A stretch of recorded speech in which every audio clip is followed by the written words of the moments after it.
Hey friends, welcome back. The Kentucky Writers Hall of Fame was created to recognize distinguished Kentucky writers. Yeah, Neil Chethik is here with us today to talk about this year's inductees. Thanks for joining us. Well, thanks for having me. Appreciate it. How long has this been around, the Hall of Fame? Well, the Hall of Fame is kind of young, although we're getting a little bit more esteemed now. We're in our 7th year. Wow. And we've brought in 33 writers so far, and they go all the way back to 1814. Wow. And then all the way to then today, working writers. So we have most of them are legacy writers, people who worked here from the 18 and 1900s, and now we have we have about 6 living writers who are still at it.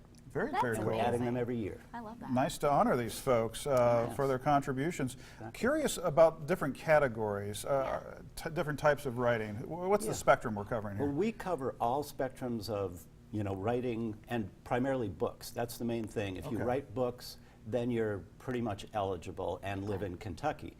Then the question is, how much impact have you had? How well have your books sold? Right.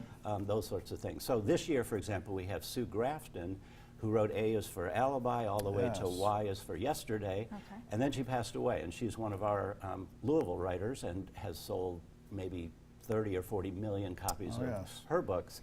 And on the other hand, we have more local or smaller writers. You may know Helen Thomas, the journalist. Yes. She's going in this year, and she only wrote a couple of books, but she spent 60 or 70 years as a member of the White House press corps. Front row seat. So those are the big ones. My Exactly, the goodness. front row. She was major. So she's going in as well. The 2 living inductees this year are 2 fantastic local people, Ed McClanahan and Gurney Norman. And if you know local literature, those 2 kind of go together. Ed and Gurney are these 2 writers who are now in their 80s, who have been writing and teaching here in Lexington for the past 60 years.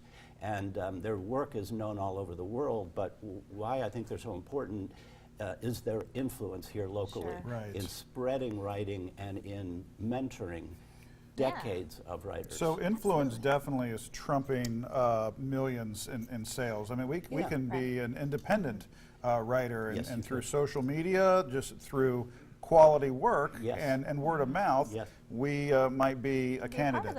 And we really hope to evolve as an organization. Our first writer, the one who was born in 1814, was the first African-American novelist, and he was born in slavery. He escaped slavery, William Wells Brown, and became a writer and then spent many years as an abolitionist writer in the North. Wow. Now that comes all the way to Wendell Berry, who was our first living writer. So the span is unbelievable, and it's wonderful. Incredible. Well, we got into this business because we love good stories. So this definitely appeals to us. For folks that want to learn more or take part in observing the ceremonies. Yes, we have a ceremony, and it's free and open to the public, and this year we went from the Carnegie Center, where we have a fairly small space and where we squeezed in 500 last year. We're moving to the Kentucky Theater. We're going to be able to spread out.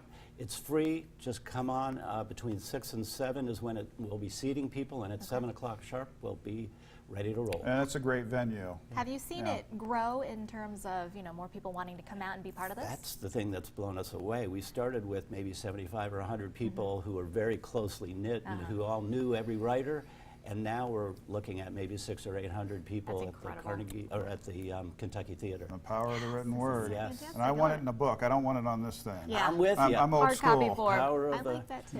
of the page. That's right. Well, Neil, thanks so much for being here. Thank We really Appreciate it, appreciate Neil. it. Thank you.